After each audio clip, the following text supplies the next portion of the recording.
Double Primer is back-to-back conversations with someone passionate about their work and passionate about someone else's work. Mostly art and mostly Atlanta. I'm your host, Sean Mills. So today we're back with Tanju, and we're going to talk about a specific documentary called The Abstract Art of Design on Netflix. It's supposedly going to be an anthology series, but the first episode is focusing on an illustrator named Chritophe Nieman. So how did you come across this documentary, and what was your reactions to it? Yeah, good question. So, in general, I'm a fan of documentaries and nonfiction in general, I guess. I'm definitely very nerdy. Um, and I just like that type of work. So, my wife is a big consumer of Netflix and all kinds of TV shows in general, kind of more of your typical person that watches shows. And I always just gravitate to browsing the documentary sections, right? Of whether it's Netflix or on demand or whatever. So, I don't watch a lot, honestly, to tell you the truth, but this one, I think, happened to be about the time when it had just come out or had recently started, and I stumbled across it. Um, and being interested in art and design in general, I'm actually really interested in design in general. I think I'm a little bit of a frustrated designer that ended up going technical into the technical world of engineering instead of the world of art. And I think more recently, as I've gotten older, those are starting to cross back together. Or I'm bringing them back together. So just caught my eye. And then, I watched it one evening and it really resonated with me in a lot of cool ways. It was really interesting because this is actually an illustrator that does a lot of work for, I guess today is the New Yorker magazine, which I don't subscribe to, but my mother-in-law subscribes to, so it's definitely something I come across from time to time. And then he's done work for Wired magazine as well. So I actually recognized a lot of his work, and I was already following him on Instagram, but I didn't know who he actually was, right? Because also, I think in the world of art and design, if you're not really in that world, it's just art. You just sort of scroll through it quickly, right? Even if you're a fan of somebody, I didn't even know who he was. So it was really cool to learn about the kind of the man behind the art that I was already familiar with and didn't even know it. Was really, I don't know, really cool. I like that. Um, and then I learned a little bit. It seems to be like a man that's kind of at the top of his game in the illustrator world, at least from my perspective. So I found it really interesting to see that. Just like we might watch sports or other industries where you're seeing people at the top of their game, I think in the art world, there's a lot less exposure to that, which I found really fascinating. I, for better or worse, probably for worse, get often caught up in the stereotype of the starving artist persona, right? And that's kind of what I think of in my mind. And even people I follow online, you think of them, I guess, level of professionalism is kind of mixed. And seeing this kind of highly polished documentary of this guy, what I would call hyper professional, at least that's the way he was presented, I found that really interesting and inspiring also. We can delve into that. I think before we get into the nitty gritty details of like specific things we reacted to, Uh-huh. something that would be kind of fun is to kind of set the stage is that from what you said, I kind of feel like I'm a little bit of the inverse, that I'm like a visual artist, painter, designer that like is looking into the engineering world or into Sure. the hard sciences with the sort of same sort of like grass is greener in some ways. Hmm. And then so I had this as a kind of metaphor, and you can kind of tell me if you think it's applicable or if you think it's like a little bit off the mark. Where, in terms of like the public, like non-technical sector's view of things, engineering or art, I feel like there is this kind of like oversimplification, not even with any sort of malice, but that like so. For instance, to be very specific, like if you hear the phrase E equals MC squared, what does that conjure for you? It conjures for you probably the meaning of those words, that it's a formula, that it's used for a specific thing. If you ask a child, Hmm. it probably means Albert Einstein. It means math. It means like, it's more abstract, right? Yeah. Um, and so I think for design, there is that thing too, where for people who don't design, don't make art per se, they have these kind of romantic concepts of what abstraction is. Hmm. And I kind of felt like this documentary really played up into the like fantasy of design. So like like I don't want to make this like a gotcha, but like so for me it kind of felt like it was hitting some very familiar tropes of like Sure, this is how you court a general audience. And that kind of like colored a little bit for me. sure, sure. But I do want to get it out there that I do appreciate this illustrator, and I think the series is pretty cool too. But then as someone kind of in the same industry, I kind of had like some specific cynicisms that go with it. Absolutely. No, that's not a gotcha. I think that's really good actually, right? I used to have this joke that I'd tell myself mostly, but I tell a couple people occasionally. I'm happy to have the opportunity to say it here, but like I read Wired magazine a lot, which Wired is mostly technical, future focused, right? Kind of future technology on the upcoming horizon with a good design aspect to it. And whenever I read an article in Wired, kind of one of their longer form pieces about an industry that I'm not involved in, it's like, wow, this looks so awesome and exciting. And I wish I was doing that kind of work, right? Instead, I'm doing this sort of like drudgerous kind of other work in this other space. And it's, the articles are really very like flattering, and I guess there's a lot of hyperbole in it, right? And I think they're fascinating. There's been a few articles in Wired that have actually talked about the industry that I'm in, which is energy and power generation, right? And kind of manufacturing hardware. And when I read those articles in Wired, same magazine, same writers, it's like, oh man, this is the worst article ever, right? Like it's just full of hyperbole. This is only like the tip of the iceberg, right? Or they don't discuss any of the warts. And I always thought that was kind of funny, right? And I guess as I got older, to be able to recognize that, right? That at the end of the day, both articles are based on facts and they're truthful. But at the end, our Wired's in the business of trying to sell articles and get eyeballs and people, hit a mass audience, right? And in order to do that, you're only going to be able to tell a part of the story that people are going to be interested in reading, right? They don't want to necessarily read about all of the challenges and the heartbreak, et cetera. Not necessarily in that magazine form, right? So I think this is probably right along the same lines, right? Netflix doing a documentary, they're trying to make it appealing. Most people that watch it are not going to be illustrators or in the art space, right? If you think of it statistically. So Right. So cool. like to get into the specifics of it, like my very first reaction was that the choice of this illustrator, the concept of having like this German creator who has the kind of like Apple outfits, like the type of simple outfit, the monochromatic, the Mm. khakis, the austere like barren workspace with like the untreated wood and completely white Cloth. barren walls. Yeah. Yeah, the cloth. He's literally playing with Legos.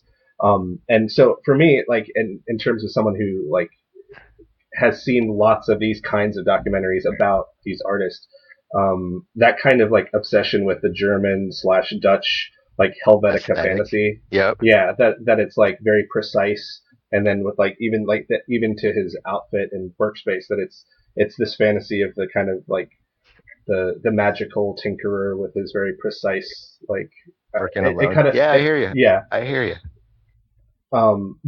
But like that's a fantasy that you work to create. So like it's not necessarily false, It's like he got successful enough to create a world that he enjoys, but it also feels like an audience member can look at that and be like, oh, that's how it's done. Whereas like that hasn't been my So experience. Like yeah, absolutely. I hear you. I get a couple counterpoints to that, which I thought this is what made the documentary really cool. And I will qualify it, but that this is probably one of the first that I can recall, anyways, documentaries about an artist that I've ever seen. So it's not something I have a lot of like breadth to cover, right?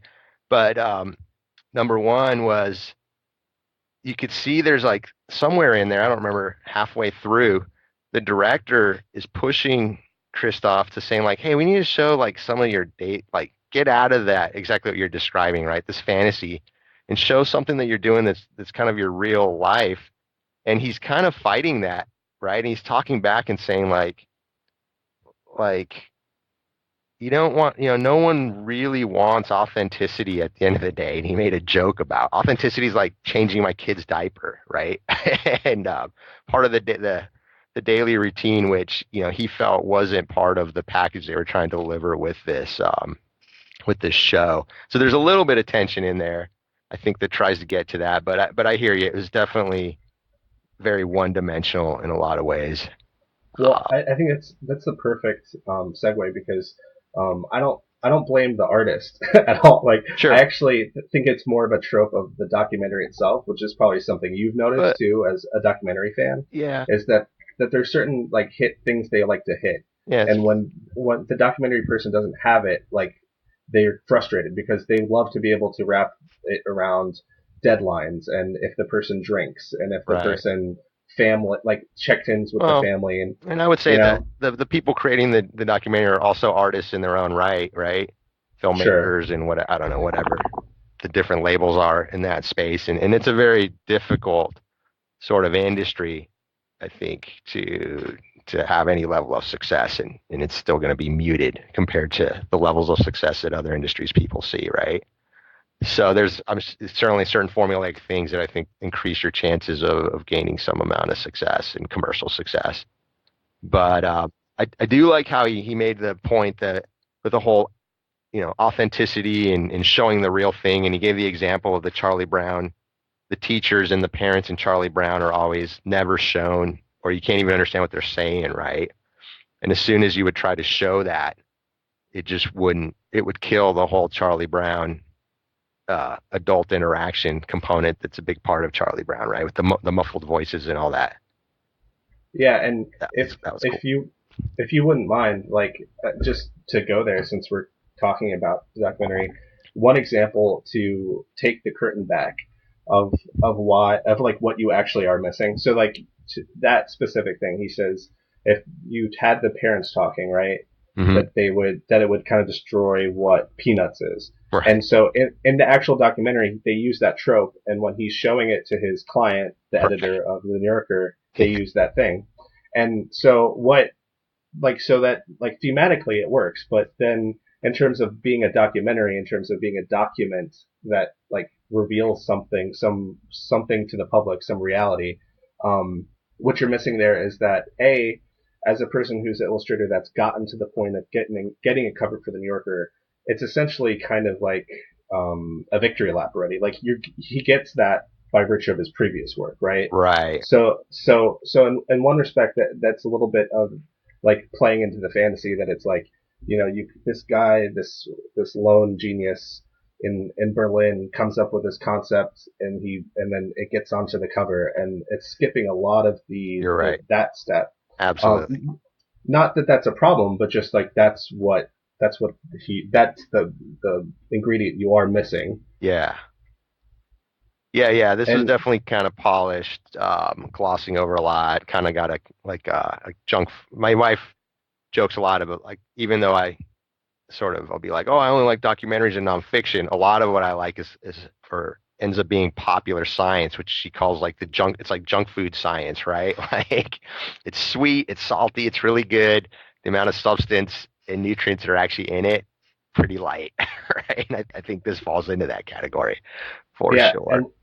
and one way that I was really commiserating with the illustrator versus the documentary maker was the fact that he was really pushing this concept of there was a grittiness to showing him brushing his teeth, Yep. and he was pushing back, and I would push back too because I kind of feel like that's such a fake realism, Right. that realism as a trope, like Yep. showing him brushing his teeth has nothing to do with the reality of him and his creation.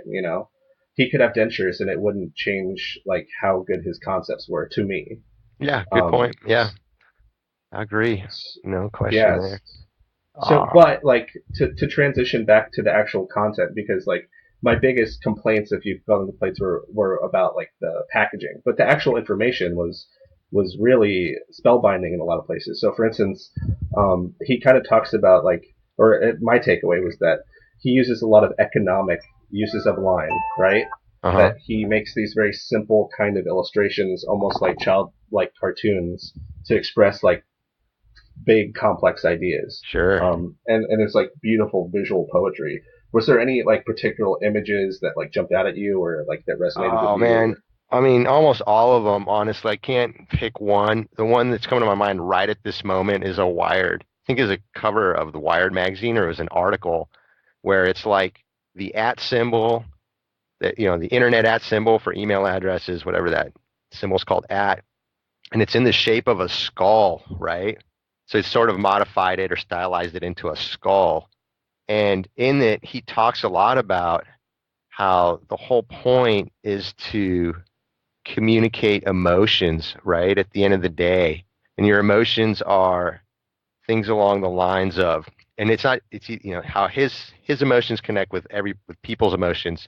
And his art always needs to reference like either fears, anxieties, or hopes, right? Because that's how people connect. So when they see a piece of art of any artist, if you're able to connect on some of those levels and reflect anxieties or hopes, right? It could be positive or negative. That's kind of where the connection happens. And for that one, there's the stylized skull or a skull is kind of a symbol of death, but the internet is something that connects us all. And I think for me, there's always this tension, especially today more than ever, right? Of how much is our connected internet world bringing positive things into our world, and how much of it is it, threatening a lot of what we know as well and we like. Um, but I think all of his work, all of it tends to have one of those components. It could be something positive with hopes and love and connection, or the fear side of it, right? No matter how yeah, simple it is.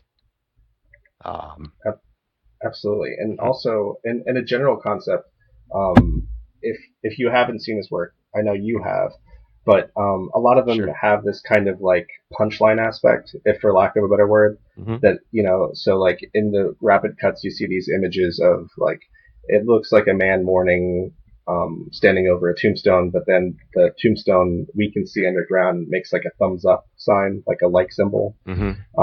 And so, like, I think he walks this razor edge where, like, there's this whole community of people online that, like, point out, like, attempts at this that kind of fall short of the mark.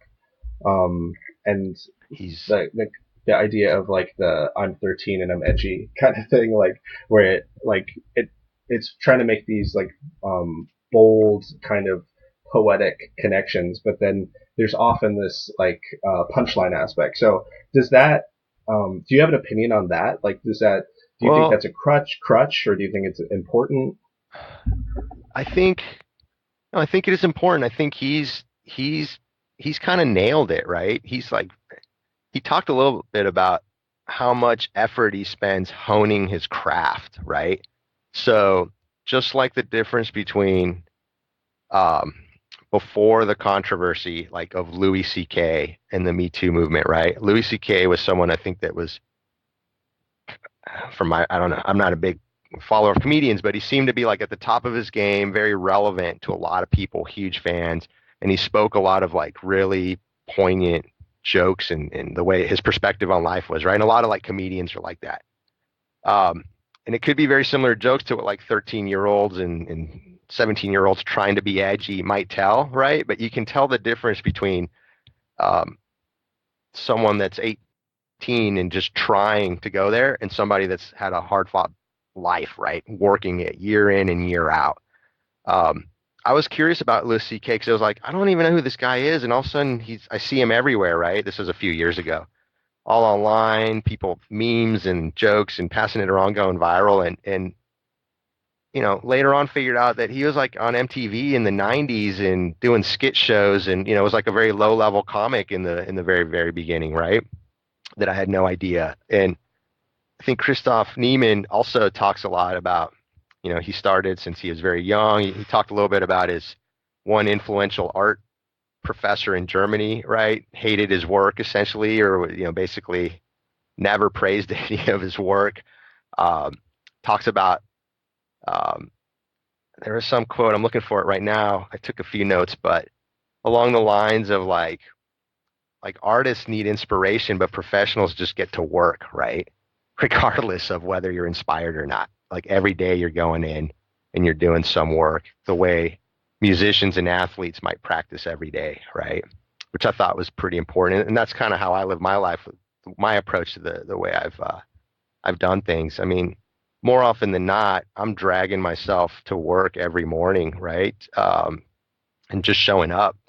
But I've had a lot of, it's a lot of success has been built on that, where if you're just, taking the cop out of I don't feel good or I'm not inspired, a lot of times you're just not going to end up getting anywhere with that. And to your point, it shows up as being a trope and, kind of gets lost. I don't know. I feel like I'm rambling now on that point, but I don't Well, know. I Let's kind of move on. wanted to Yeah, no, I kind of wanted to dig in even deeper into one of those parts that we talked about, which sure. was that so his teacher was like what I picture to be the like German illustrator version of like the professor from Paper Chase. Did you ever see that movie? Nope. Okay, so like there's this famous movie that is now parodied about like this guy who is going to Harvard and like basically how like there's this sort of idea. Look to your left, look to your right. These people won't be here in Yeah. 6 months, you Yep. know. Hmm. And so like I kind of thought in terms of just like me and you and our working concepts, how like there is this paradigm shift because like for that generation, maybe even two generations back now, depending on how quickly you measure pedagogy, Yep. there was this concept of like teaching is about like seeing who doesn't wash out. Yeah. Yeah. Um, and he specifically talked about like he brought in like 100 drawings over the weekend, and his teacher would just go like nope, nope, Yep. like nope to a whole drawing. You know what I mean? Right. Like that's like essentially like unheard of today, or it would seem like totally antithetical to fostering growth. Right. Um, so I think the one good thing out of it was that it sort of seemed like it gave him this chops, like it was like that was his Rocky montage. So now when he does stuff, it's like he's already had 1,000 iterations of Right. how he draws little guys. Right. Right. Um, And sort of has the punchline, right? Where like I think that he's able to his punchline is authentic and it works. And not everybody, most people can't do that. Most people, it's going to come off as contrived, artificial, trying to be edgy, etc. Right? But he's somehow, so I think he's busted his chops, like he said, and was able to make it work. I think a lot of people might listen to this might actually recognize some of his work. Honestly, if they've been online over the last 5 years, they've probably come across an article or a recommendation or a meme that may have lifted some of his work, right, or used it, um, in the right way, right, whether it's part of an article, because a lot of them are even just like the header image on top of the article, right, that goes along with the story. So I certainly recognize it right away. But anyways, and so when we talk about all the little things he does in the movie, they talk about how he also has like an Instagram channel where he does like sketches, and yes, that jumped out to me because I guess he calls them Sunday sketches, and yep, he mostly like will take, and I think this is the sort of thing that young kids probably have seen the most, where right, he'll take like a cup. And then through forced perspective, it's like that cup is the guy's beard, or that yep, it's like this kind of visual pun and you instantly get them, but then they also have this instant like you got me, like that's so like it's such a perfect like little moment, and out of that there is a lot of success, but he says like these are things he literally could not sketch, like they right. come from being in the moment. Yeah, I Um, wanted to talk about that quite a bit, actually, especially when you were, let's say, giving a little bit of a critical review of the production of the documentary itself, right? Where I think that that piece of the documentary gives a little bit more of a peek on what's going on, and kind of in contrast to the trope or the well-worn stereotype of like the German, austere, working in lone genius type of thing, where like I think he mentioned that his Instagram project was like the most well-received thing he's done, but it's also the most useless, right? He just, I think, he literally said the words "most useless." Like he's not getting paid for it. It's coming spontaneously. He can't sketch it. He's not. It almost seemed like he wasn't even really sure what to do with it, other than it was like a nice outlet and it doesn't seem like he spends a ton of time on it. Um, and he talked a little bit else before that piece of the documentary. I think about the creative tension that he feels, where again, playing to the stereotype of German and wanting to be very much in control and planning and deadlines, where a lot of his best work has come out of when he just loses control, right? And just says F it and does something that he could have never planned for or imagined. I think somewhere in the documentary they're using the juggling analogy, right? Where he said he taught himself to juggle, and there's always at least one ball that's in the air that's not being controlled at that moment. And that's where some of the most interesting things have come from in his life, which really resonated with me because I also, coming from an engineering world, in manufacturing, kind of oriented hardware, the amount of planning that's involved is pretty tedious and painful. And my experience at the makerspace, a lot of what I do is very organic, even though it's mechanical and there's engineering involved. It's some of the best work I've ever been involved with has always been of just let's try this little thing, let's see if it works, and then it sort of blossoms and grows from there, right? Um, it's Yeah, pretty and exciting. on that particular note, I had a pull quote where he was basically saying that you judge yourself and the world judges you against lucky moments, like Yes, that you happen to be there that for, was awesome. and I kind of wanted to really turn that inside out and talk about how like if you're an engineer and there's someone presents to you this problem, like how are we gonna get this engine turned on again? And you're like, all right, well at least I'll take a look, and then maybe you see something just from your height and where you're standing. You're like, oh, we just need to do this, and it's almost like a flip of a switch. Now, to that Yep. bystander, you're essentially a wizard. From your perspective, the other guy could have done it as easily as you. And I think that's the exact same thing with the design aspect. That it's like he, in a kind of sense, is standing in a particular place, and that he illustrates something that happens to capture a moment or happens to capture an idea, and he himself thinks of himself as like a bystander. Like I was just lucky enough to like catch this break. Yeah, I think I wrote it down as he said idea sparks are like winning the lottery, right? And he talked about the pressure of like going in to see a client or another meeting, and they're like hyping up some previous work that was based on like a great idea that he had. And I think he literally said something to the effect of like, yeah, that last idea was like winning the lottery, and now you're wanting me to win the lottery again, right? With whatever they're demanding of him, and he doesn't know how he's going to do it. I thought was pretty awesome to that point. Yeah, in my own experience, this also reminded me. I mean, I remember when I was this was many years ago. I worked as an engineer in the field. It's got a lot of experience, hands-on experience, and then I moved into headquarters and was providing support to people that were in the field. And I remember I'd encountered some problem with a technical drawing that had something missing or some error in the drawing that was very like minute, and most people would even miss that.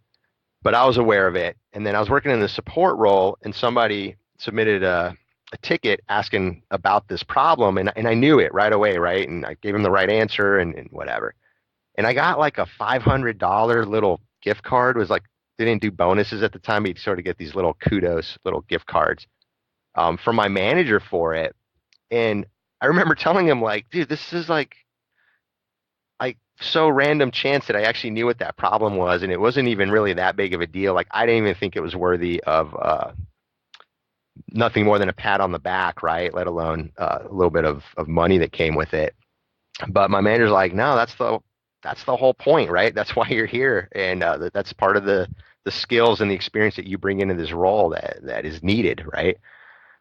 Which I thought was pretty funny. And same thing, I think that happened once. That was definitely like winning a little $500 lottery ticket. Like that experience never repeated itself in the rest of my career, right? It was just very much a flash in the pan type of experience. But I think the key thing is paying attention, showing up to work, and paying attention, right? And you come across they do repeat more often than not, right? I think it's not necessarily a one in a bazillion chance like a lottery. It's really just being prepared and being observant to come across those opportunities. I It's really like important. I think that's the flip side of it that he even gets into in the documentary where um, Neiman says, you know, part of what my professional career is that I'm the guy that when there's like a 48-hour deadline, I'm not going to embarrass them too much.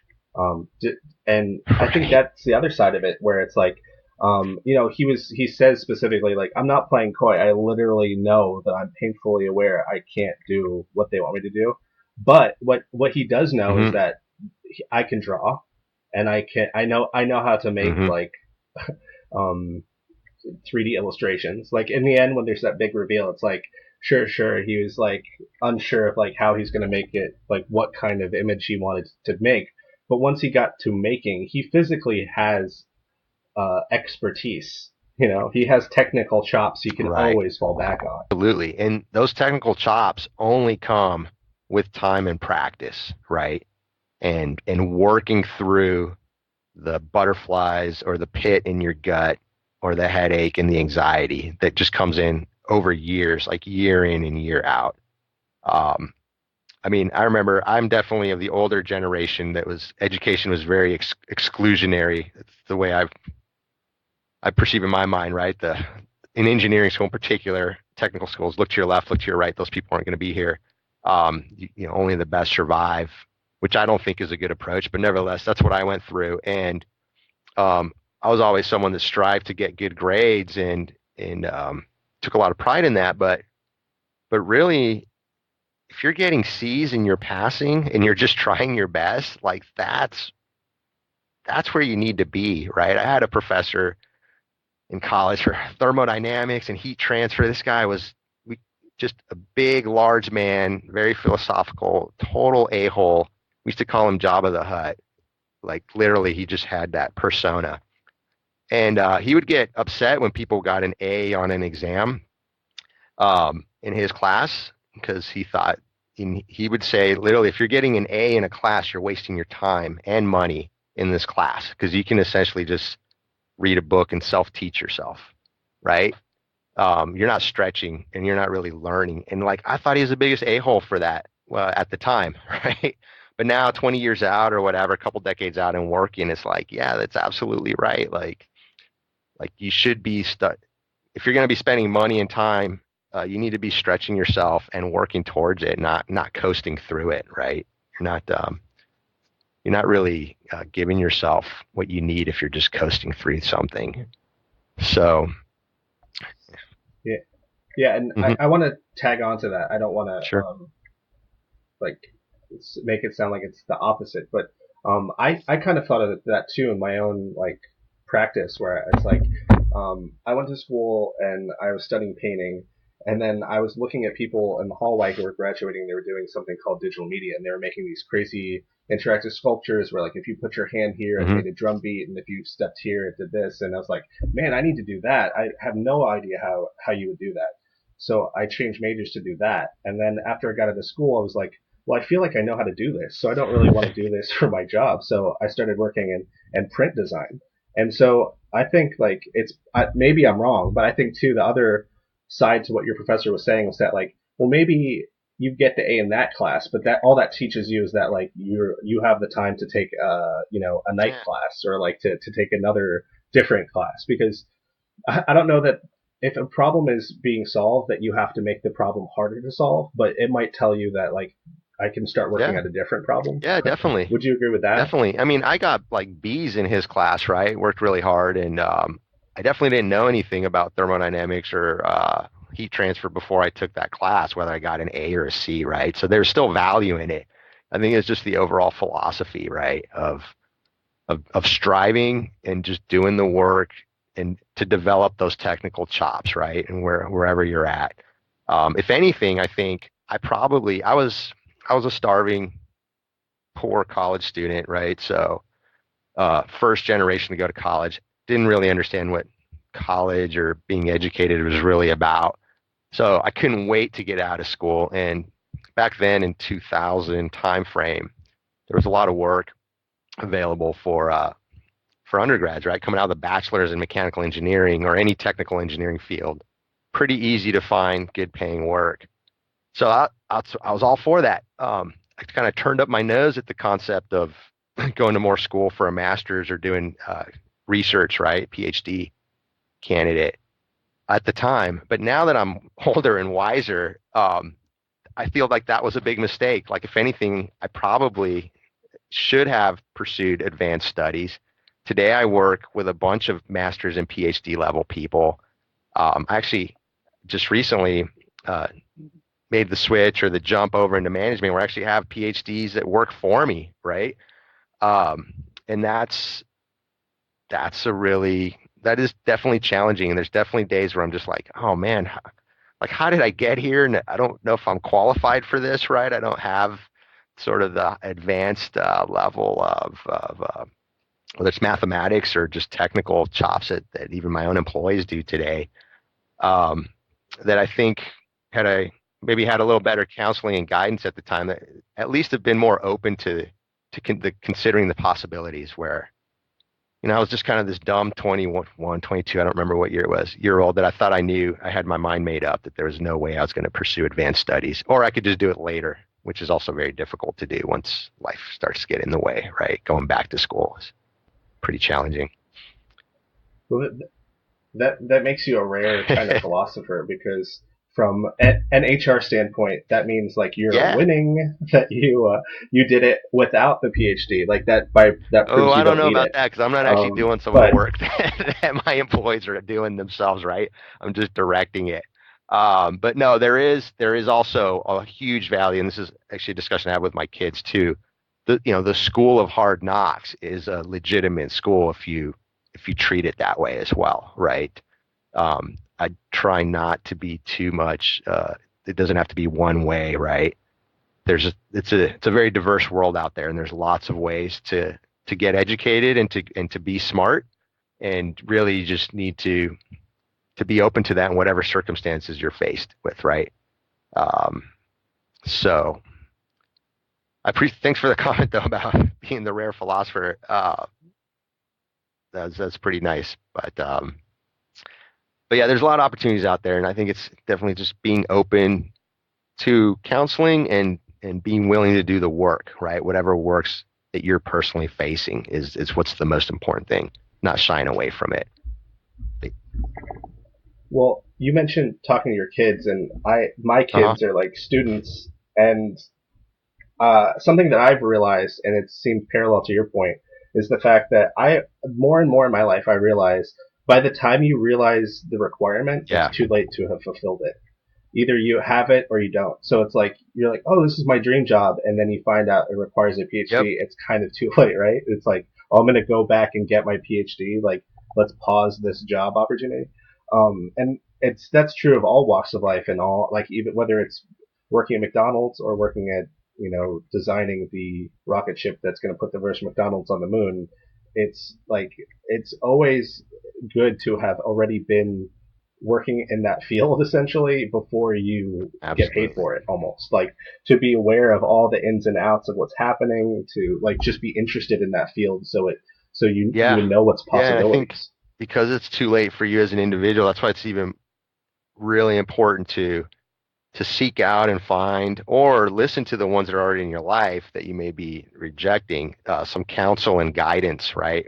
From mentors, family, and other counselors that you may be exposed to, right? I was very much um, very independent in my youth and didn't want to listen to any of the advice from the people that were close to me, whether it was family or some type of counselor mentor, in school or in college. Like I don't remember ever once talking to the counselor in high school about career or anything, right? Like that's just like the last thing I would do. You'd have to drag me in there and I would want to be getting out of there as quickly as possible.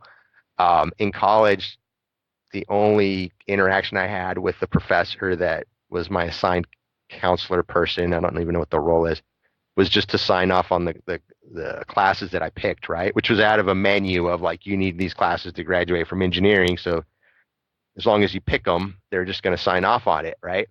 Literally like a 5 minute discussion. Like, yep, looks good. See you later.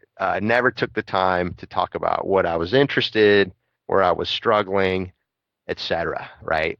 academically or even socially otherwise. That was a big mistake in retrospect, right? I mean, I guess it served me well enough, but if I could go back and do it over, it'd be a lot more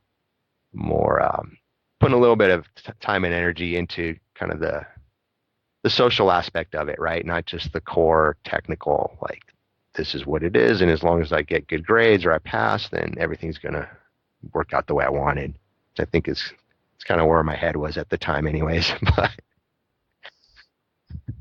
Yeah, and as we start to veer a sure, little bit away from the documentary itself, one thing that I heard in the documentary that I also almost heard verbatim in a YouTube clip of people making a hang printer, something yeah, that the Maker Station's working on right now. They said, or Nieman says, getting rid of everything that is not essential to making a point is basically his huh, concept of perfection. And then, like in a parallel way, these guys working on a hang printer were saying, well, let's take off this base layer because perfection is having nothing to add or take away. So I feel like that's a kind of very, once again, we're getting into philosophy, that the idea that perfection is you kind of like uh-huh, streamlining almost. And then the flip side of that is like the more Baroque approach, where is to say that constraints are only meaningful when they're imposed because if you have enough steel to make two uh-huh. windmills is better than one windmill. um, but so like, do you have an opinion on that? Do you agree with them that like perfection is about like taking away pieces till like it No, still stands? actually, not. I guess definitely in terms of eliminating things that aren't needed or that you can move forward actually by eliminating things. I do agree with that, but I've actually moved away from the whole concept of perfection in general. I don't think there is perfection. I think things actually don't stand still at all, right? Everything is an iteration. Um, and that whatever you think is perfect today, next year, 5 years, 10 years from now, is going to look quaint at best, right? So I've really moved away from that concept of even striving for perfection anyway. I think what's important is to I think more just the idea of design, right? So an element of design is either removing things or adding to them, depending on the constraints and the environment and the ecosystem that you're in. And I think it's really important to just recognize and focus on design, which is another thing I like back about the documentary was I like to think of everything I do, and I think everything everyone does involves an element of design, whether they're conscious of it or not, right? And when we encounter good design and when we encounter bad design in anything you're doing, you really feel it, right? It really impacts your life and your mental state, right? The amount of frustration that's involved when you're interacting with something that's been designed poorly is can cause a lot of frustration and a lot of anger, and it can literally um, cause a lot of problems in your life, right? Um, and vice versa. And that's back to the whole German aesthetic and like Apple and their whole claim to fame is that they sort of nailed design down right in a way that people like and enhances their lives in very subtle ways. So I don't know. I feel like I've rear-ended your whole question, but that's my perspective. No, I agree, but like the flip side is that some people really object to like not having a headphone jack on their phone. Absolutely. Yeah, yeah. Yeah, and but like Which is exactly the point. Like one person thinks it's perfect, the other there to me perfection isn't really something that's static in any way, right? It's very subjective. So I don't feel it's worth putting a lot of energy into the idea of perfection and getting caught up in that. and to be totally Zen master about it, it's neither one is right because like we have modernists like yourself and postmodernists like Neiman working in the same space in a contemporary space. So what I mean by that is like a modernist sees a problem and says like, I have these bricks and this pre-existing building, and then I could add glass into it, and I could solve the problem of fixing this building to be Hmm. viable. And then like Neiman, he looks at stuff and says like, well, we know the history of what a building used to be, so I could make it a single square, and then that you would get it. And I think I'm referencing how he in this illustration, he's like, he abstracted stuff so much that it was like, this represents the butterfly, and it was literally just a square. And there's a playfulness, but then he admits that it Right. only exists as a reference to a previous iteration. That if you weren't there for it, it becomes meaningless. So, so there's you either value that Right. idea of like where that this kind of like social erosion that happens, or you say that like I want things to be dynamically self-expressive on their own I mean, I think terms. that it's really somewhere in the middle because he even talked about this as well. He talked about the abstraction of a heart, right? And there's a spectrum where you can have a red pixel dot could be represent a heart. Then somewhere in the middle, that heart, that square gets rounded off on top and pinched in the bottom to a point, and it's kind of the heart icon that we are all familiar with, all the way to like the most photorealistic representation of a bloody heart with the arteries and whatnot sort of dripping blood out of them, right? And that doesn't really communicate perhaps the intent of what the heart icon does. So it's somewhere in the middle, right? And again, I like to think of things as entire ecosystems. So, in the graphic art space where you're presenting information to an audience online or in a magazine, there's somewhere in that spectrum is what fits. When you're working in a physical space that people are going to be interacting in different ways, like an actual building, then something different is needed there, right? Like a single square block building with no windows might work, yeah, as a building, but if you got to interact with that thing day in and day out, you're like going to go either you're going to hate it or go crazy with no windows, etc. Right? Same thing if it's built entirely out of glass, then you've essentially got a greenhouse, and that's a whole other um, other type of building or set of problems that comes with that. So there's a lot of balance, right, in the ecosystem of like what your design element and your aesthetic is part of that ecosystem that you're working in. So it's very relative once again. And I think again, I like to think of myself a little very 360 degree, multi-dimensional is being able to navigate effectively within those different realms and be aware of those design decisions and the decisions that you make, how they interact with that is really important. Right. And also Right. you choose your environment. So I think Neiman, he has mastered Right. making New Yorker covers. Like, he is the top of, like, he is in the Right. Super Bowl of that type of design. But you at the very beginning of this talk kind of had a great incidental asterisk was to add, well, my relative Right. reads the New Yorker. I don't read the New Yorker, which says something. Like like that's not Right. where you digest content. So at in 1989, I think getting the cover of the New Yorker was the pinnacle of illustration. Now it might be a Right. Nike Yeah. poster Yeah. at the Super Bowl. It might be, a Absolutely. T-shirt design a kid made. Um, it depends on the environment.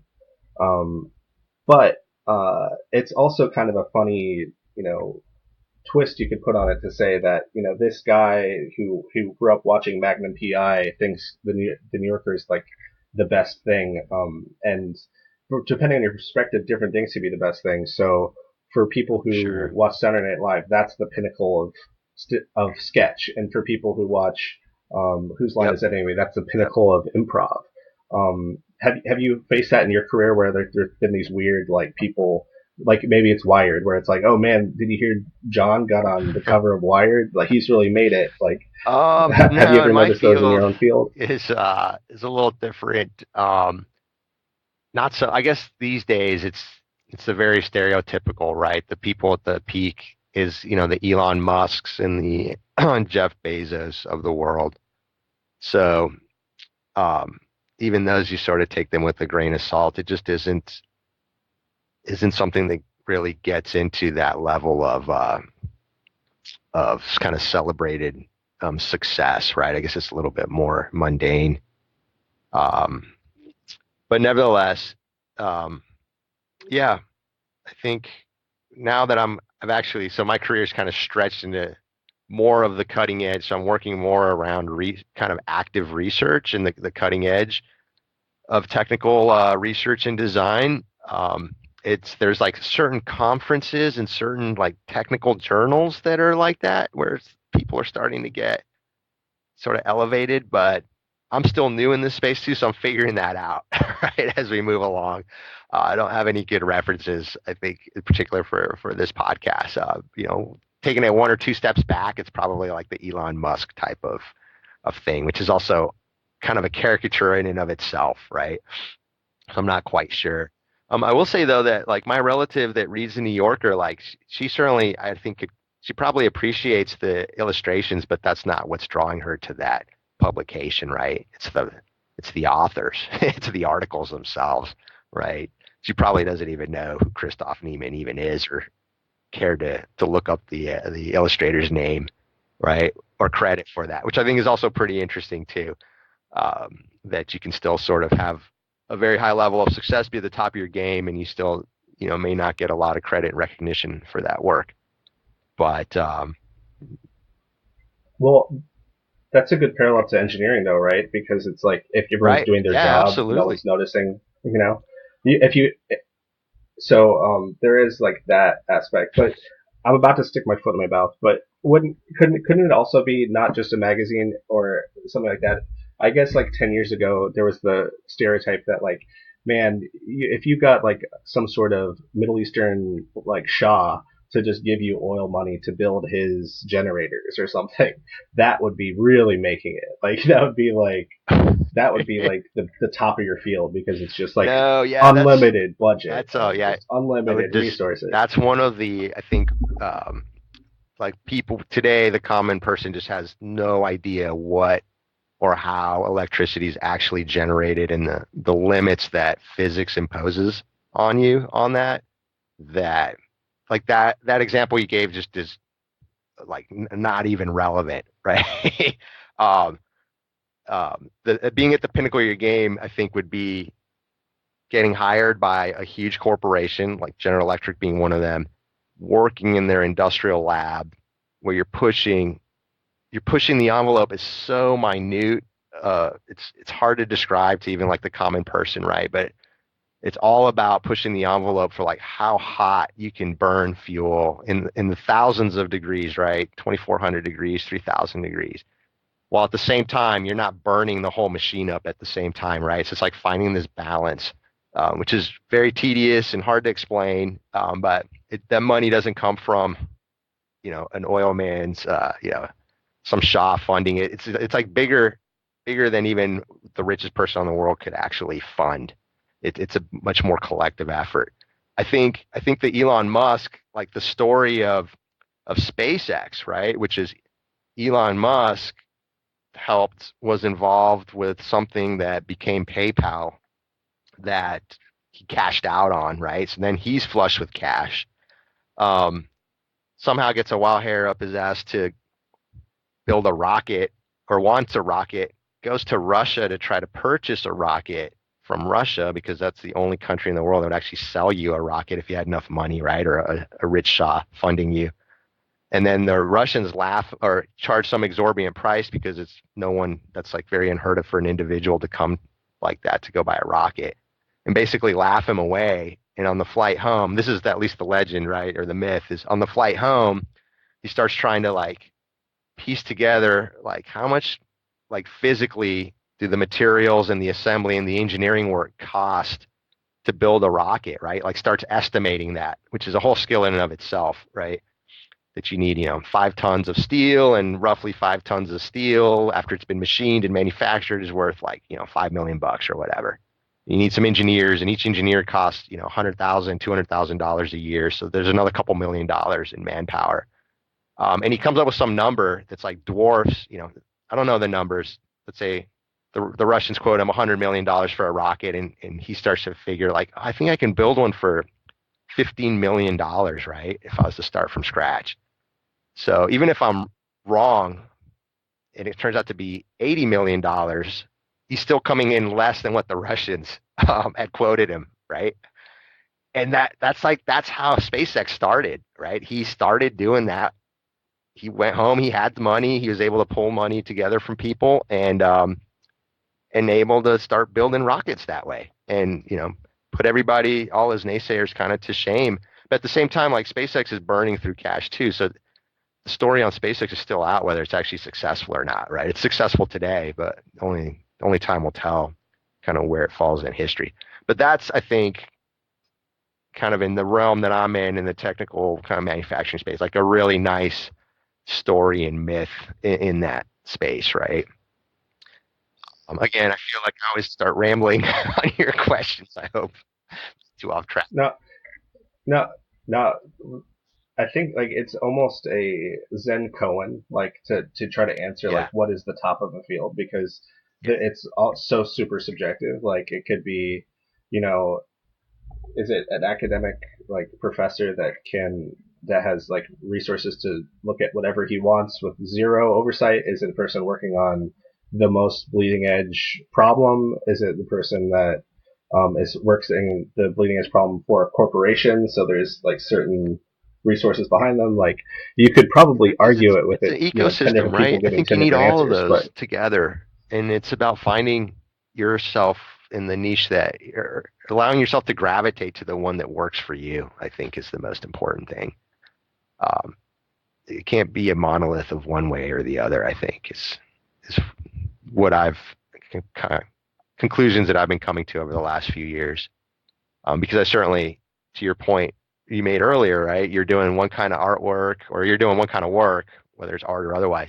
You see somebody else doing something else, and then you sort of abort what you're doing to go chase that, thinking that it kind of has to be one way or the other. And I think those are valid things to do. I'm not necessarily knocking that, but it's trying to think of it more holistically of an ecosystem that the world needs both of those tracks, right? So trying to make a more informed decision as to where the best place for you might be is the important thing to do. And you may choose to stay in the one track, or it may make sense to go chase that other one, right? It's very contextual, but they're both valid. So all the 10 views I think are valid to your example. speaking of valid, Sure. to kind of put a like a cap on this, you recommend this series, and do you recommend this artist as someone people should be aware of? Yeah, definitely. I think in particular, if you are a spectator of the arts, such as myself, less of a practitioner. I haven't watched the whole series, so it's on my list of things to do. I definitely enjoyed the first episode. I do definitely encourage if you're on social media to follow the Abstract Sunday, I think is what it's called, series. So that's Christophe's Instagram account, and I think he does it parallel on Twitter. So whether you're on Twitter and Instagram, they're a lot of fun, and I think you'll enjoy it. I am looking forward to the rest of the Abstract series because then they feature other artists, right, in other domains besides illustration, which look pretty interesting as well.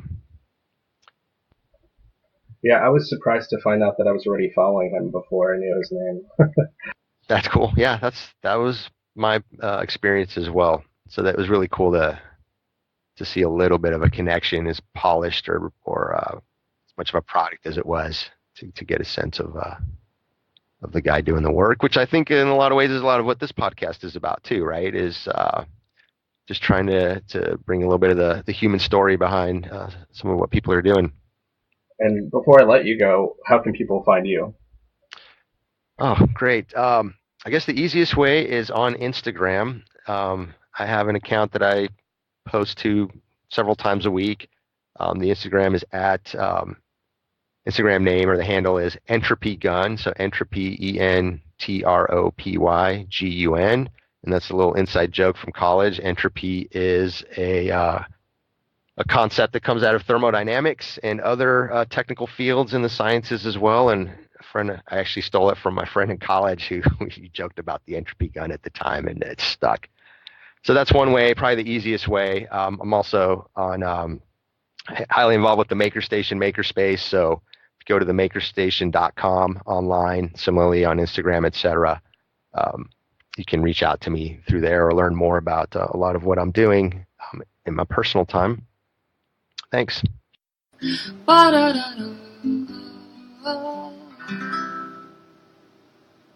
find more information at doubleprimer.com.